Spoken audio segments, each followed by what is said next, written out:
তাইলে আমরা অবশ্যই ডেসিমেল থেকে সব ধরনের পদ্ধতিতে যাওয়া পারি।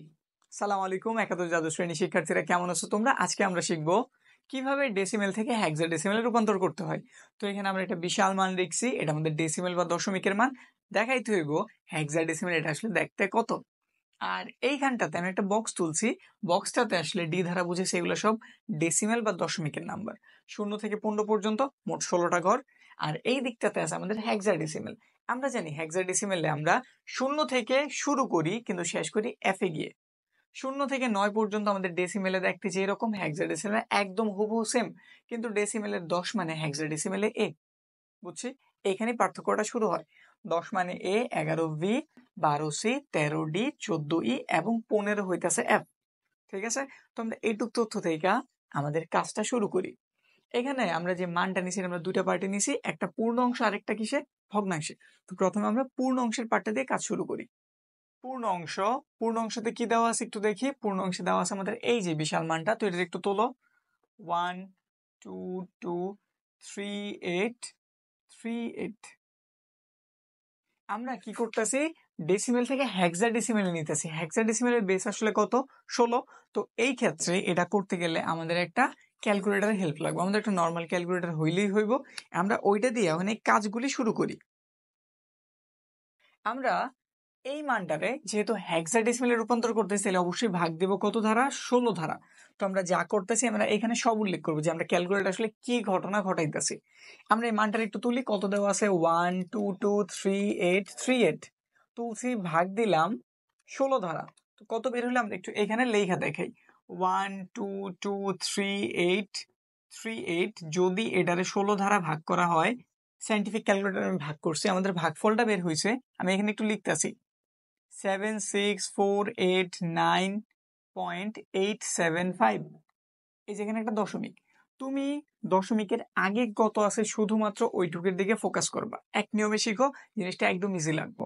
ঠিক আছে, যা বলতে আছে শুধু ওইগুলা ফলো করো। এইভাবে তুমি প্রতিটা নিয়ম, মানে প্রতিটা যত ধরনের বেস আছে সব বেসে ডাইভার্ট করা শিখে যাবে, মানে একই নিয়মে। তো এখানে আমি কি করছি, এটারে 16 ধারা ভাগ করছি। দশমিকের আগে যে পূর্ণ অংশটুকু পাইছি, এই যে পূর্ণ অংশটুকু, আমরা ওইটুকের দিকে শুধু ফোকাস করতেছি। কত পাইছি এখানে দেখে দেখে লেখা দাও, 76 লেখা দাও, 76489। দশমিকের পরে এইটুকু অংশ ছিল, এইটুকের দিকে আমি কোনো কেয়ার করি নাই, থাকে এটা। এরপরের কাজ কি, আমরা জানি হাইফেন দিয়ে এখানে কিছু একটা লিখতে হইব, মানে ভাগশেষটা লিখতে হইব। এইটারে 16 দ্বারা ভাগ করার ফলে এইটা হয়েছে, কিন্তু একদম পরিপূর্ণভাবে ভাগ যায়নি, মানে নিঃশেষ বিভাজ্য হয় না, ভাগশেষ কিছু একটা রয়ে গেছে। তো কত রয়ে গেছে আমাদের বের করতে হইব, বের করে এখানটাতে লিখতে হইব। তো এটা বের করার প্রক্রিয়া কি, একদম সিম্পল। এইটা দ্বারা এইটারে করবা গুণ, কি করবা, গুণ। তো আমরা গুণ করি, গুণ করতেছি ক্যালকুলেটারে, 76489 ইন্টু কত, 16।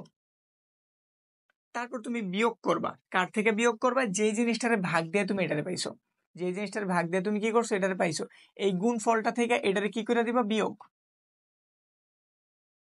বুঝছি, এই ছোট একটু স্টেপ কি করতে হইব, প্রথম আমরা এটা দ্বারা, এই যে জিনিসটা 16 দ্বারা ভাগ করছি, এটা সাথে দশমিক দিয়ে কিছু একটা মান পাইছি, আমরা দশমিক কি পাইছি ওইদিকে তাকাই নেই, শুধু পূর্ণ অংশটুকু নিচে লিখছো।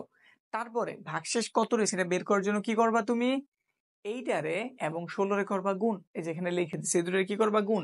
আর এই গুণ ফলটা থেকে উপরের মানটারে করবা কি, বিয়োগ। তো আমরা ওই কাজটাই করি, যদি বিয়োগ করি, কত দেওয়া ছিল, 1 2 2 3 8 3 8, তাহলে পাওয়া যাবো 14। কত পাওয়া যাবো, 14। তাহলে তুমি এইখানে কত লিখবা, 14। তো লেখা দাও, ভাগশেষ কত পাওয়া গেছে, 14। এগুলো বোঝানোর জন্য দিছি, এগুলো আমরা ক্লিয়ার করে দিতেছি। শুধু মন রাখবা, ভাগ দিবা, পূর্ণ অংশটুকু এখানে লিখবা, তারপরে এই দুটারে গুণ করবা, গুণফল থেকে উপরেরটা জাস্ট বিয়োগ করে দিবা।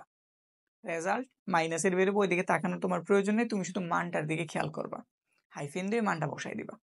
তো মুসলাম আমরা বাকি অংশ শুরু করি, তাইলে ব্যাপার আরো ক্লিয়ার হইতে থাকবো। আবার এটার ভাগ দিতে হইব 16 ধারা, সেম প্রক্রিয়া, ক্যালকুলেটারে তোলো, 76489। ভাগ কত, ভাগ হইতেছে আমাদের 16। আমি বলছিলাম সবাই এখানে তুইলা নিমু, তো তুলতাছি 76489, এটার আমি ভাগ দিছি 16 ধারা, আমি ভাগফলটা পাইছি 4780.5625। বলছি দশমিকের পরে কি আছে ওইদিকে তাকানোর প্রয়োজন নাই, শুধু পূর্ণ অংশটুকু, কত, 4780। তো এখানে লেখা দাও 4780। হাইফেন চিহ্ন, এর জন্য কি করতে হবে? গুণ। তো গুণ করো। 4780 গুণ হইতেছে 16, বিয়োগ উপরেরটা যারে ভাগ দিয়ে তুমি এটা পাইছো কত? 76489। কত পাওয়া গেল? 9। তো এখানে তুমি কত লিখে দিবা? 9। আবার সেম প্রক্রিয়া, এটার ভাগ দিবা কত ধারা? 16 ধারা। তো ভাগ দাও। 4780 রে তুমি ভাগ দিতেছো আবার 16 ধারা। দেখি এবার কত বের হয়। 4780 ভাগ 16 কত পাওয়া গেছে? এই যেখানে কিন্তু আমি সব লিখতেছি, তোমরা ক্যালকুলেটর সাথে নিয়েই বইসো, একটু চেক দিয়ে দেখবা আমার সাথে সাথে এইরকমই বের হইতেছে কিনা। তো কত পাওয়া গেছে? 298। পূর্ণ অংশটুকু এখানে লিখে দাও, 298। হাইফেন, এর জন্য কি করতে হবে? গুণ। তো লেখো 298 গুণ হইতেছে আমাদের কত? 16।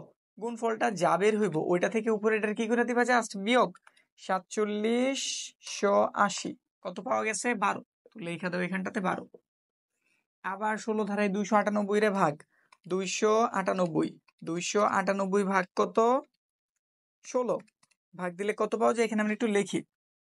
298 ভাগ ছিল আমাদের 16, আমরা ভাগফল পাইছি 18.625।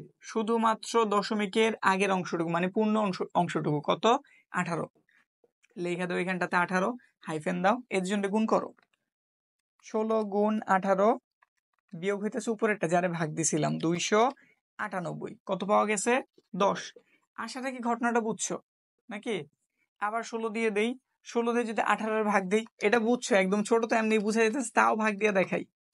কত বের হইব? যদি আমরা 18 ভাগ দেই 16 ধারা, আমাদের ভাগফল বের হইব 1.125। ওই দশমিকের সামনের অংশটুকু বা পূর্ণ অংশটুকু 1 পাইছি, 1 লিখে দিলাম। 16 সাথে গুণ করো, 16 কে 16, এর থেকে 18 বিয়োগ করো, 2 পাওয়া যাবো। তো এখানটাতে লেখা দাও। আবার 16 ধারা ভাগ দিতেছি। 16 দিয়ে ধর একের ভাগ যায় না, কারণ 16 নিজেই বড়, একের আর কি ভাগ যাইব। তো এখানটাতে আমরা কত লিখে দিলাম? 0। আর বাকি একের আমরা বসাই দিব এইখানটাতে। ঠিক আছে?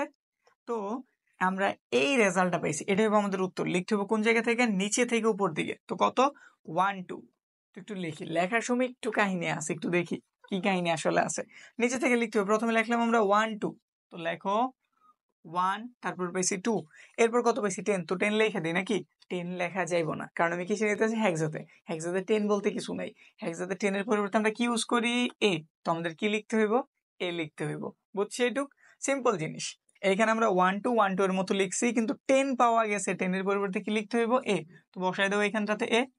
তারপর পাওয়া গেছে 12। 12 মানে কত? 12 মানে হইতাছে সি। তাহলে লিখে দাও এ সি। তারপর আছে কত? 9। বসাই দাও 9। তারপরে কত আছে? 14। 14 মানে কত? 14 মানে হচ্ছে ই। তো এখানটাতে বসায় দাও ই। তারপর আর কিছু নাই, তো আমরা থাইমা গেছি। এই যে এইটুক, এই যে আমাদের পূর্ণ অংশটুকে হেক্সাডেসিমাল রূপ হইতেছে এইটুকু। তারপর আবার বাকি আছে কত? দশমিকের একটু অংশ দিয়ে দিছে, তো দশমিকের অংশটা আমরা করি। ভগ্নাংশতে আমাদের মানটা কত দেওয়া? 0.35। তো আমরা লিখলাম 0.35। ওই আগের গুলির মতোই, বাইনারি বা অক্টাল আমরা যেভাবে ভাঙাইছিলাম ঠিক ওই রকম করে। তো আগের ক্লাসটা যদি দেখতে চাও কর্নারটাতে ক্লিক করো, অথবা ডিসক্রিপশনটা চেক করো। তো দেখি এটার সাথে যেহেতু বেস আমাদের 16 হেক্সাডেসিমাল, তো গুণ করতে হবে কত ধারা? 16 ধারাই। সমান এখানে আবার দুটো অংশ, একটা হচ্ছে পূর্ণ অংশের জন্য পূর্ণ অংশ, এবং আরেকটা হচ্ছে আমাদের ভগ্নাংশ। তো এটার একটু গুণ দাও তো। যদি আমরা 16 ইন্টু এই জিনিসটার গুণ করি 0.35, আমাদের মান বের হইব। এই যে এখানে একটু আমরা লিখতেছি 5.6। আমাদের দরকার পূর্ণ অংশটুকু। পূর্ণ অংশটুকু বসবো কোন জায়গাটাতে? এই জায়গাটাতে 5। আর দশমিকের পরে যে অংশটা আছে, যেমন 6 আছে, তো 0.6টা বসে পড়বো আমাদের এই ভগ্নাংশের পার্টে। তারপর আবার এটার এইখানে লেখো 0.6 গুণ দিতে হবে কত ধারা? আবার 16 ধারা। তো 16 ধারা গুণ করি। 0.6 ইন্টু 16 পাওয়া গেল কত? 9.6। তো এখানে আমরা 9 বসাইলাম, আর এখানে আবার 0.6, তো 0 পয়েন্ট কত?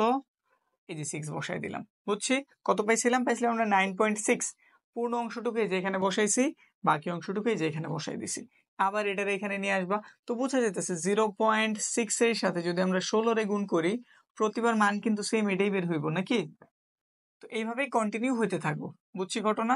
আরেকটু কথা, আমরা দশমিকের অংশটা জানি উপর থেকে নিচের দিকে লেখা লাগে। এইখানে 5 9 9 আসছে, যদি 9 না এসে 10 11 বা 12 এরকম কিছু আসতো তাহলে আমাদের কি কাজ করতে হইতো, এই যে এখানে 10 আসলে এ বসাই দিতাম, 11 আসলে ভি, 12 আসলে সি, মানে এই ব্যাপারটা একটু মনে রাখতে হইব। ঠিক আছে, 9 পর্যন্ত কোনো প্রবলেম নাই, যে আছে তা বসাই দিলেই হয়ে যাবে। তো একটু বসাই দেই, আমরা কত পেয়েছি এখানটাতে 0.599। আরো আগানো যাইতো কিন্তু আমরা 3 ঘর করছি, তো একটা ডট দিয়ে বুঝাই দিলাম যে আমরা আরো কইরা দেখছি মান সেম সেমই বের হইতাছে।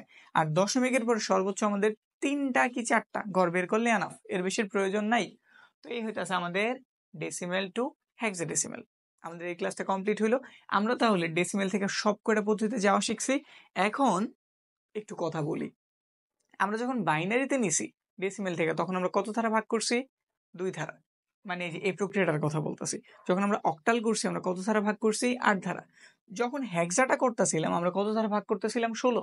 তাইলে এখন যদি নতুন একটা কোনো বেস আসে, ধরো 13 এর বেস, নাকি চাইলে এই বেসগুলি তৈরি করা যায়। বিভিন্ন গুপ্ত সংস্থাগুলি তাদের সংখ্যা পদ্ধতির জন্য নিজেদের বেস ইউজ করে।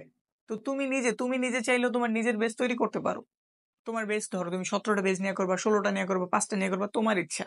তো এইরকম যদি আমি তাদের অন্য একটা কোনো বেজে ডাইভার্ট করতে চাই, ধরো 13 এর একটা বেস, কোন একটা নামকরণ করলাম 13 এর একটা বেস, তখন তুমি কি করবা, তখন তুমি 13 ধারা ভাগ দিবা। ডেসিমেলের মানটারে কিসে ভাগ দিবা, 13তে ভাগ দিবা, তাইলেই তুমি তোমার কাঙ্ক্ষিত ফলাফল পেয়ে যাবা। তো নিয়মটা একই।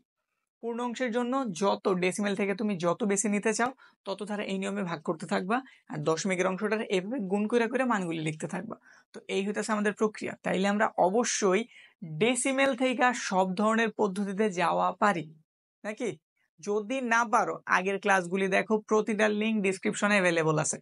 ঠিক আছে, আর আমি বলছিলাম আমি একদম বেসিক থেকে শুরু করবো একদম প্রো লেভেল পর্যন্ত। তো যারা এগুলি জানো বলছি সামনের ক্লাসগুলি দেখতে থাকো, আর যারা একদম প্রথম থেকে শেষ করতে চাও তারা সিরিয়াল ওয়াইজ আমার ভিডিওগুলি দেখতে থাকো। ইনশাল্লাহ আইসিটিতে তুমি খুব ভালো বুঝবা, খুব ভালো রেজাল্ট করবা, এটা গ্যারান্টি দিয়ে দিলাম। তো এই ছিল আমাদের আজকের ক্লাস। সামনের ক্লাস আমরা কমপ্লিট করব কিভাবে আমরা বাইনারি থেকে ডেসিমেলে যেতে পারি। ঠিক আছে, এখন তো শিখলাম ডেসিমেল থেকে অন্য কিছু যাওয়া। সামনের ক্লাসগুলোতে আমরা কি শিখবো, কিভাবে অন্য বেস থেকে ডেসিমেলে বা দশমিকের পদ্ধতিতে আসতে হয়। তো আজকের ক্লাস এই পর্যন্তই।